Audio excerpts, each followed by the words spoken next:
after party. I just sit here. Don't stop, you're getting up. Baby, do your thing. Don't stop till the music drop. Rock with me. Hey, hey. What's it gonna be? The after party.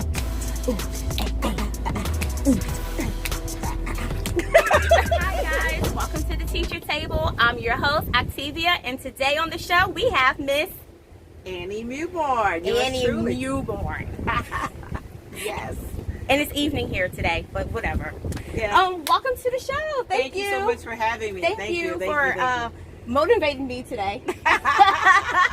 You motivated me real hard today, so thank you so much. Thank you for having me. So tell me about yourself. Who are you? Tell everybody who you are and your experience. Who are you? Well, I am currently the head of English department, and I'm an 8th grade teacher here at Manor Hall with yours truly, Miss Octavia.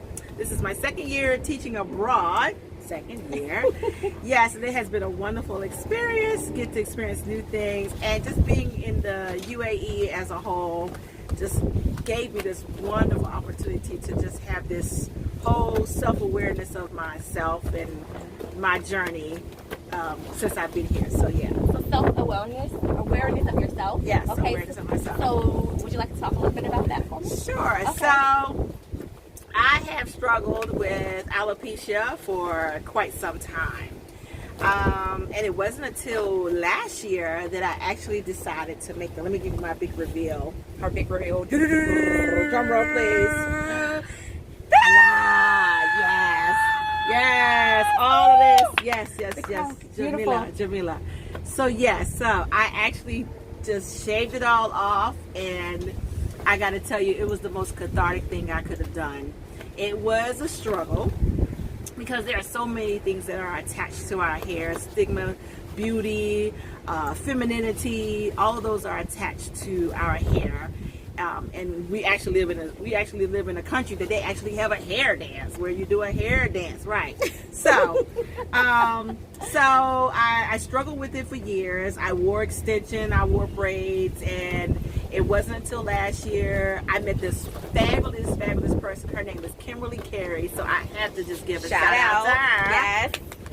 Right? And she was like, when you decide to do this, you need to own it. You see how windy it is? My earrings are blowing, but she was like, you need to own it when you do it. And so when I did it, I was deathly nervous. I mean, I actually hyperventilated in the car. I remember. The first thing I had to car, remember? Yeah. The first day I came to work, I actually literally hyperventilated in the car.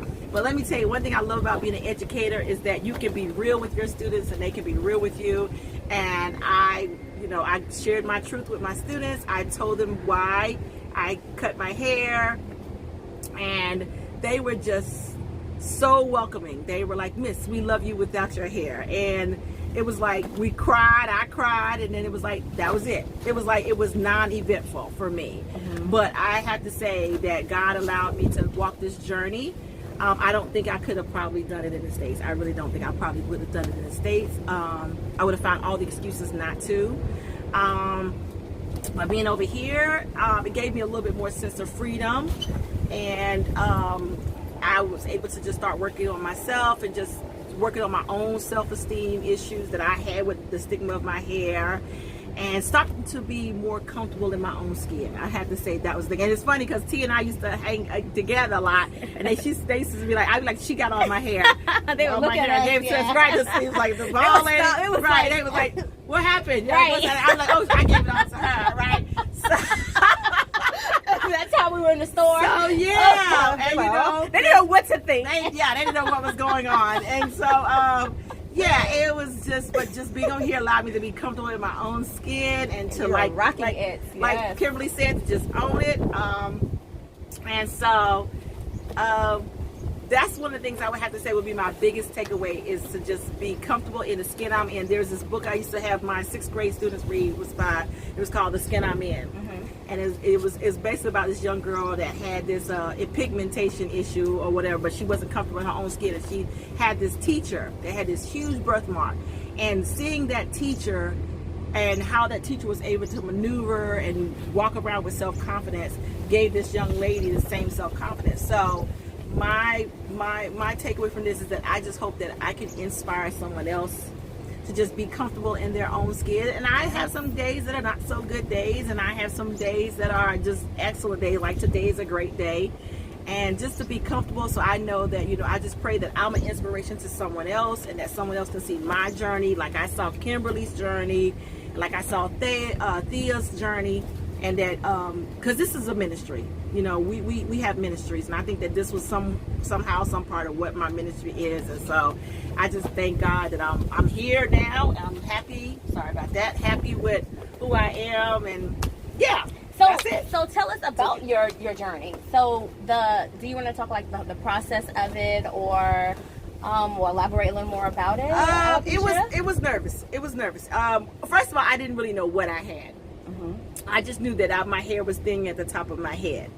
And I went to a dermatologist, and they told me that I had a damaged hair follicle, and that they would never grow back. And I actually went to a doctor here in the UAE, and they basically said the same thing. But I personally, from a spiritual standpoint, I do not receive that, because I'm like, I serve a God that resurrects, He rejuvenates, He restores. And so I said, when He feels that the time is right, that He will restore this. But until He does, I have to be comfortable, and like Paul said, I have to be content in all circumstances. So actually I started playing around with wrapping my hair, and I had extensions when I came to UAE. I did have extensions, so I started basically kind of slowly cutting them off, cutting them away, and I would wrap my hair. So I was starting to play with how to wrap my hair, how to put different things on, because I was deathly afraid. And it wasn't until we went to Global Village. The first time I went to Global Village, I came home that evening. She don't remember. Right. I came home from Global Village, and I actually have bought the razors, and I actually went in the bathroom, and I actually shaved my hair. I remember that. And so I had two roommates, Brittany and TJ, and I shaved my hair, and I was in the kitchen because they didn't know I had did it yet. And I was like, okay, when you come out of your rooms and you come into the kitchen, I want you to be prepared. And they were just like, oh, okay, you know. And so the hang up was not with anyone else. The hang up was with me. It was with me. It was my own demon that I was dealing with. And why did you feel that way? Why? What? Just to let everybody know, like, what do you think could have been the cause of that moment of you in the States doing it versus here doing it? What was that? I don't know. To me, living with the alopecia at the time, because like I said, my hair does grow. It just doesn't grow in one area. And I did lose some of my brows and things like that. But for me in the States, what was different was that I was just caught up in the stigma of having extensions and having hair, and I was like literally obsessed with it, and it actually became a type of bondage for me, where like when I took my braids out, I wouldn't go out, I would get food. I was like, if I had a hair appointment with somebody that was braiding my hair or doing my hair, it was like I would go straight, I would tie a scarf on my hair like you just saw me originally. I would tie my hair up, I would go straight there, and I would not leave until my hair was done. And then I would come, I would be out in the open. But other than that, I stayed hidden. I remember one time as a teacher of the year, we went to a retreat that we went to, and we were playing with drones. Did you know that a drone actually got caught in my hair, and the propeller got whipped up in my hair? I actually have a picture of it. And we laughed it off, and my toy sisters and brothers, the teacher of the year, my toy sisters and brothers, we all laughed it out, but I was literally mortified, and I just made light of it, and I laughed it off. And so I was in the room with Sia, and Sia doesn't even know this. I was in the room with Sia, and like I went in the bathroom, and I just like cried, because I was like so embarrassed that, it's like out of all the people's hair they could have flew in, it flew in my hair, and it got literally tangled. And they had to literally work this propeller out of it was a weave. They had to literally work that propeller out of my weave. And it was just I was just mortified. And here's all your other, your cohort. And I mean, they made light of it, and we laughed. And like, it's a laughing moment there. But at the time, oh my God, I was so hurt by that. And I tried to make the best of light of a situation, make the best of that situation. And so, then I had people that thought I had cancer. So, which, praise God, I don't have I've cancer. noticed that, yeah. But people, when they see you shave your hair, the first thing they think is cancer. Sick, yeah. And so my students back in the States that has seen me without my hair or saw pictures of me on Facebook without my hair, they came up to me when I went home for the winter. They came up to me. They were like, Miss Newborn, are you sick? And I was like, no. And I was like, why? And it was like, because they thought I had cancer. So there's sometimes a lot of negative connotations that are attached to having alopecia. You know, but when I think back, you know, I'm dating myself now, but you know, we had Grace Jones that, you know, she was it back in the day, you know, slave to the rhythm. So, you know, Grace Jones used to rock it, you know. And there was somebody, I think Diana Ross went bald at one time. So there was some celebrities went bald. It kind of rejuvenated itself with the whole Wakanda, you know, thing going on. But, yeah, so I'm happy. I don't think I've probably ever been this happy, and I can walk out proudly with it. Some days I wrap it up like you saw me originally, but I'm just as comfortable wearing it, just like, you know, Jamila, like I am. And when people ask, you know, people will ask, they say, why did you cut your hair? And my answer now, respond. And I remember one piece of advice from you, T. You were like, stop explaining to people why you cut your hair. It's none of their business. It's who you are. It's what you want to do. Yeah. He was like, stop it. Because, you know, I would go to this whole long diatribe. Well, I did this. You were like, stop doing that. It's none of their business. They don't need and you to have know a shirt that. now to explain Yes, it. I have a shirt that says, beautiful, no need for hair. And right. It's in English and it's in Arabic. Arabic. Yes. So yes, so I don't make excuses now when people just say, why did you cut? You know, because they say, why did you cut? I say, because I look beautiful without it.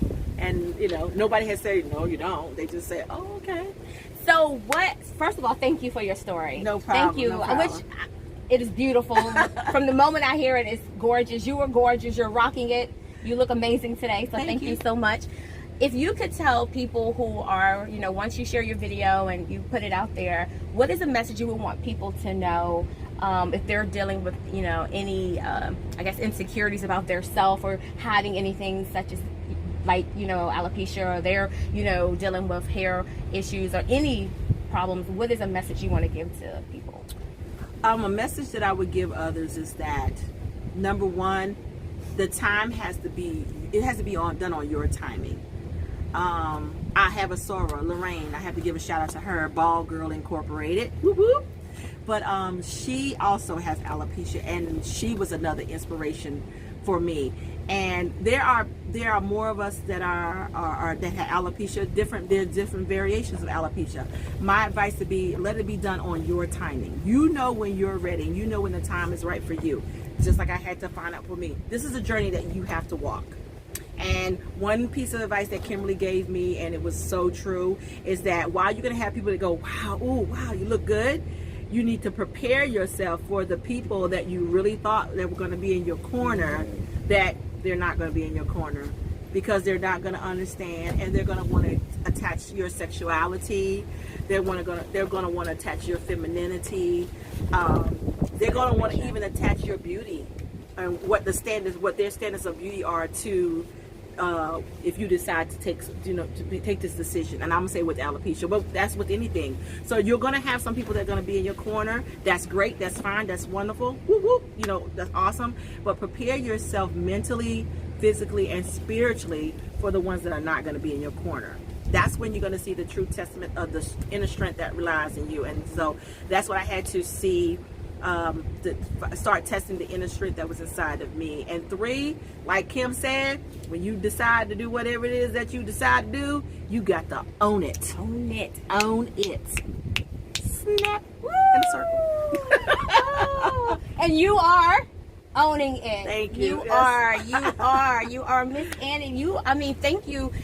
Like I said, I appreciate your story. I appreciate everything you're doing. Thank you for getting the message out to people and letting everybody know. I'm excited about your journey.